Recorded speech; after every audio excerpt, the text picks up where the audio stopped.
A rising gambling hub in Asia, strict secrecy laws keep wealth legitimately protected, yet still, they draw other kinds of interest. Manila, a new favorite for some, for reasons not always spoken. It began quietly. Early 2015. In the busy streets of Manila, Philippines, a few strangers stepped into banks unnoticed. They were creating the first pieces, what the criminals would later call manufactured identities. They handed over IDs, tied to names that didn't exist in any real way. The faces didn't match. The addresses were vague, but the forms were stamped. These weren't ordinary customers. These were fronts, accounts created under false names, with the help of insiders. Who are these people? Some names were entirely fake.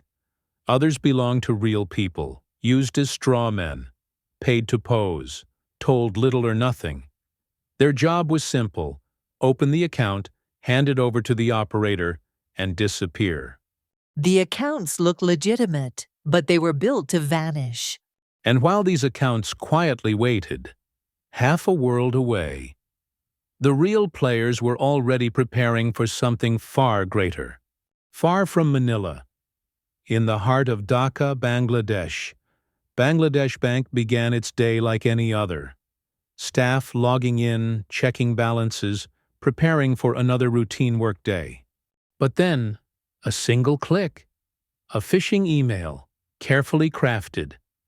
It slipped past their defenses, a piece of malware quietly installed. This wasn't just one employee. More than one person had been compromised. A malware? What exactly is that? Malware is short for malicious software. It's designed to infect and control computers. Once it's in, it can spy on you, steal information, or even take over the system completely, all without you knowing. So, what happened next? Why didn't anyone notice? Nothing really. At least nothing obvious. The bank carried on as usual. Quietly, behind the scenes, someone was monitoring. Someone was waiting for the right moment. They were ready to strike. This wasn't an attack from outside the walls. This was a breach from within. A single click, and the gates were wide open. It was Thursday evening, the eve of the weekend. In Bangladesh, Friday and Saturday are the official days off. By now, the employees had wrapped up their work for the week. One by one, they left the office, heading home. The bank fell silent as the city did the same. It was the perfect timing, the perfect window. Bangladesh Bank, like most other institutions, would be closed for the weekend. With no employees around, no one would be there to spot anything wrong. A perfect opportunity to move money. But if the bank was closed, how could they move the money? The hackers didn't need anyone inside the bank. They had already gained control. Their plan had already been set in motion.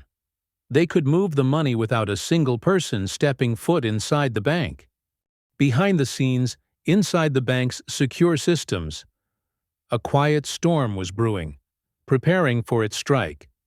It was the calm before the storm. At 1 a.m. on Friday, February 5, 2016, the hackers began their attack. The hackers had control, full access to the bank's computers. With the user IDs and passwords in hand, they were now able to enter the SWIFT system. They weren't just gaining access. They were actively controlling the system. Even the printer was controlled. Shut down before, it could raise alarm. Observing how the bank's transactions were handled. They saw how the SWIFT messages were created, approved, and sent. So they didn't just guess their way in. They understood the process before acting. Exactly. They watched, they learned, and they understood the pattern. They knew how normal transactions were structured, the details, the protocols, the checks. They understood what the system would accept without question. So they were basically mirroring the same actions the bank would take, without raising alarms. Yes, the hackers had already observed how the bank processed these messages. They knew the right format, the required information. They will mimic the process exactly, making the system believe these were legitimate transactions. The hackers didn't just target one transfer, they planned a coordinated series of transactions, each appearing normal to the system. In total, they aimed to steal nearly $951 million. They didn't rush. They spaced out the activity, step by step, to avoid triggering any alerts. The first batch was just the beginning. And no one noticed. No one. The system accepted everything. It was routine, at least on the surface. The first 5 transactions, amounting to $101 million, were sent. The rest of the batch was still being prepared, waiting in line behind them. Bangladesh Bank held its U.S. dollar reserves at the Federal Reserve Bank of New York, a trusted gateway for global transfers. This was the point from which the money began to move. The 5 transactions, totaling $101 million, cleared from the Federal Reserve. $81 million was instructed to go to accounts at RCBC in the Philippines. The remaining $20 million was routed to a bank in Sri Lanka. Not all 5 transactions succeeded. At Deutsche Bank, an alert was triggered. The payment to Sri Lanka contained a simple error. The beneficiary name was misspelled. The bank flagged it and stopped the transfer. Deutsche Bank attempted to reach Bangladesh Bank for confirmation, but it was Thursday night in Dhaka. No one answered. At the New York Fed, alarms were rising. Too many transfers, too fast. The recipients were obscure. The sums were unusual. And one more thing stood out: the word Jupiter embedded in the address of a recipient account. Why Jupiter? What did that name mean? In U.S. records, Jupiter was no ordinary name. It matched a vessel flagged under international sanctions, linked to Iran. A name like that was never supposed to appear in a banking transaction. They tried to contact Bangladesh Bank. No one answered, and by then, it was too late. The funds had already landed at RCBC. And just like that, the door had opened. 81 million was gone. But the rest, it was a narrow escape. The breach had been contained. Manila, the money had arrived. $81 million, deposited into 5 accounts, under names that didn't exist. RCBC's head office flagged it. They told the branch to freeze the funds, but the branch manager, Maya Santos de Guito, said nothing and did nothing. Silence on both ends of the crime. In Manila, no one stopped it. In Dhaka, no one even knew. That same morning, in Dhaka, it was the start of the weekend. Inside Bangladesh Bank, only a few staff had come in. Something was wrong. The Swift printer wasn't working. Someone noted it, then moved on. They thought it was just a machine, but it was the only voice trying to tell them they had been robbed. By nightfall, the Federal Reserve in New York reviewed the strange payment instructions. Again, they tried to contact Bangladesh Bank by fax, by email, by phone, but no one replied. Sunday, the start of the week in Dhaka. Staff arrived at Bangladesh Bank. The first thing they saw was a dead Swift printer. Someone from IT finally restored it, unaware that the printer had been disabled as part of the attack. It started printing, page after page. Millions. Already gone. The paper kept coming. So did the fear. Senior officials were called in. Desks cleared, eyes fixed on screens. They traced the path of the money to the Philippines, to Sri Lanka. Bangladesh Bank sent urgent messages to the Federal Reserve, to RCBC, to Pan Asia Bank. Stop the money. Freeze the accounts. Help us. But outside, the world was still closed. In New York, in Manila, no one answered. They sent the messages again and waited. The money hadn't moved, but it hadn't been stopped either. The calls had gone out. The world hadn't answered. And now they waited for a Monday that might already be too late. Monday, February 8th. From Dhaka, they called RCBC. Phone, fax, email, again and again. Still, no response. It was Chinese New Year in Manila. The branch was closed. Another day, lost. Another door, left open. Later that night, in Dhaka, the Federal Reserve finally responded. They had seen the SWIFT messages. But the money was already sitting in RCBC. What happened next was in RCBC's hands. And they would wait for one more day. Tuesday morning, the RCBC Jupiter branch opened for business. The staff arrived. The systems came online. Warnings had already come from head office. Still, Maya Santos de Guito let the transactions go through. Then the money began to move quietly from the fake accounts. It didn't stay there long. Philrem, the remittance company, received the funds. They converted the dollars into pesos. Some of the money was withdrawn directly from the Jupiter branch. Bags of cash handed over. The rest moved digitally. Then the funds were delivered to people connected to casinos, including junket operators who knew how to make money disappear. Who were these junket operators? Middlemen for VIP gamblers. They arranged luxury travel, extended credit, and brought players into private casino rooms. One of them was Kim Wong, a well-known junket operator in Manila.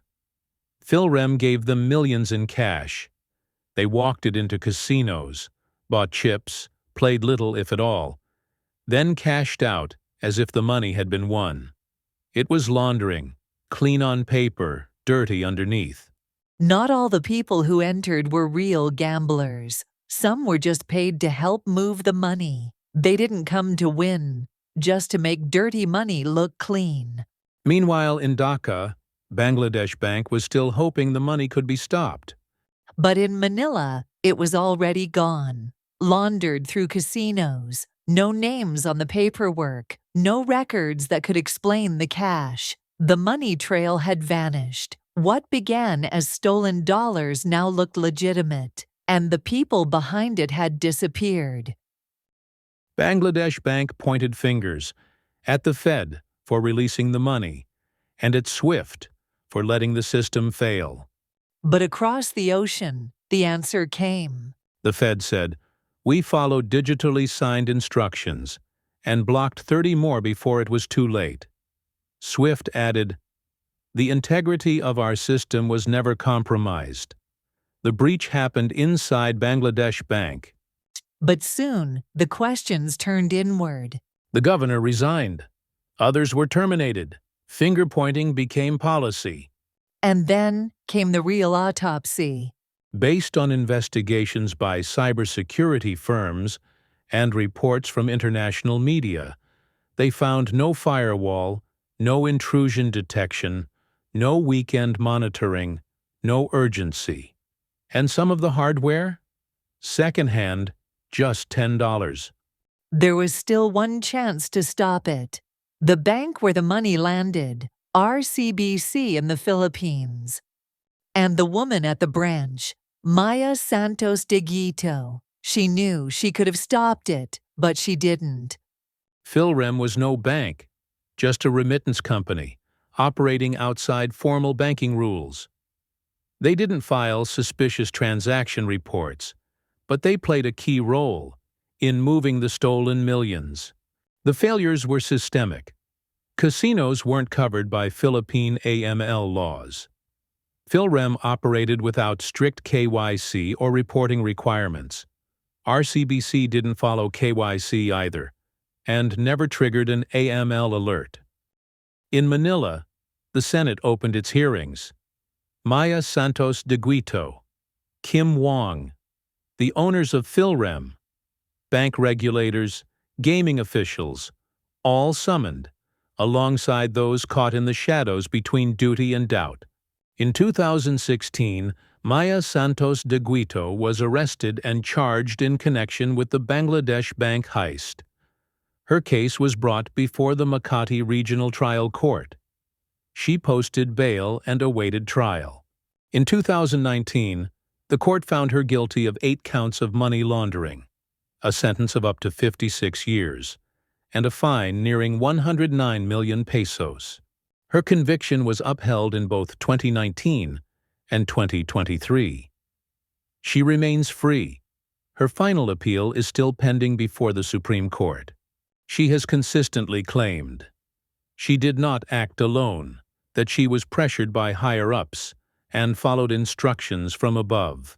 But she never named them, not in court, not to the press. Was it fear, lack of proof, or something harder to explain? To this day, no one knows who she meant, only that she stood alone and stayed silent. Kim Wong admitted receiving millions. He said it came through Philrem, and that he had no idea it was stolen. He didn't run. Instead, he started giving it back, week by week, nearly $15 million. Some of it in suitcases, hand-delivered to the Anti-Money Laundering Council inside the central bank. He cooperated with the investigation, returned what he could, and when asked about the money's origin, he said, "In casinos, you don't ask. It's disrespectful." In the end, he was never charged.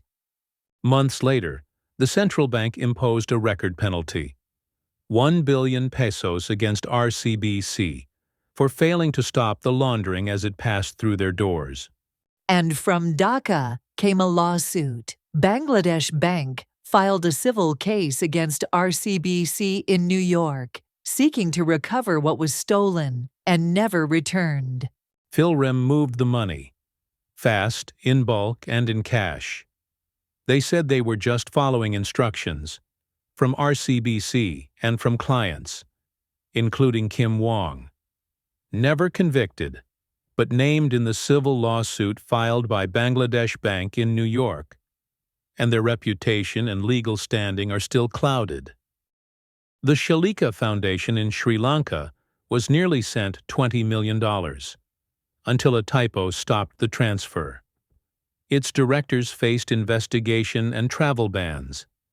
The case became a stark example of how cybercriminals exploit legitimate-looking charities to launder stolen money. At the center of it all, the global systems responded. The Federal Reserve tightened its protocols. SWIFT launched the Customer Security Program, a worldwide push to isolate terminals, verify instructions, and trust nothing by default. In the Philippines, casinos were finally brought under anti-money laundering law. A loophole closed only after the money was gone. Bangladesh Bank rebuilt its firewalls, rewrote its rules, a quiet overhaul, born from silence and shame. What if they hadn't stopped? What if the full amount was taken? Then over 3% of Bangladesh's foreign reserves would have disappeared, nearly 0.5% of its GDP, gone without a trace. Almost all of the funds they held in their New York Federal Reserve account, gone. The Dhaka could have fallen fast. Interest rates may have spiked, just to keep the currency afloat. Foreign lenders might have pulled back, credit lines frozen, and the diplomatic fallout difficult to contain. Not just a theft, But a financial assault launched through silence and code. we heard the story unfold. But who was behind it? Who planned it? They had struck before: Sony, global banks, the world's computers.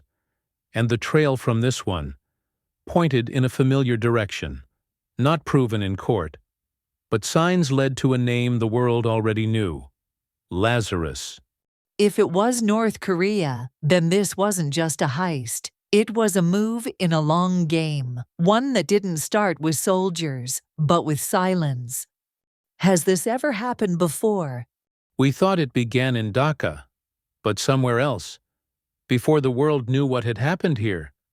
Another breach had already slipped through, quiet and unseen. Swift was the system, swift was the crime, and escape came swift. I am the voice of time, emotion, and places. Next time, we take you 4,000 years back to biblical times where a beloved son was betrayed by his brothers, sold by his brothers, and taken to a land of many gods. There, he was betrayed again. He saw the Nile, calm and gleaming. Then came a vision.